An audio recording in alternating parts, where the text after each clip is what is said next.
బెండకాయ వేసి సాంబార్ చేసుకుందాం. ఫస్ట్ గిన్నె పెట్టి ఆయిల్ వేసి పోపులు తెల్లుల్లిపాయలు, కరివేపాకు, ఎండుమిరపకాయలు వేసి వేగాక టమాటో, ఆనియన్స్, పచ్చిమిరపకాయలు వేసి వేపాక బెండకాయ ముక్కలు వేసాను. అవి కొంచెం సాల్ట్ వేసాను, కొంచెం మగ్గాయి.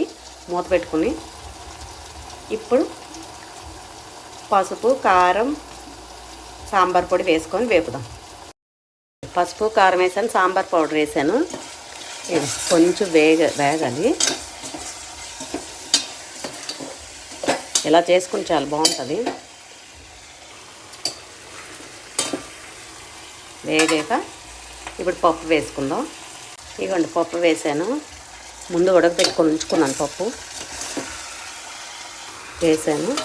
ఇప్పుడు నిమ్మకాయ నానబెట్టి ఉంచుకున్నాను, అది పులుసు వేద్దాం. చింతపండు పులుసు వేసాను, కలుపుకున్నాను. ఇలా ఉంది. కొంచెం సాల్ట్ చూసుకున్నాను. ఇంత ముందు సాల్ట్ వేసాను కదా బెండకాయల్లోని, ఇప్పుడు కొంచెం వేయాలి, సరిపోదు.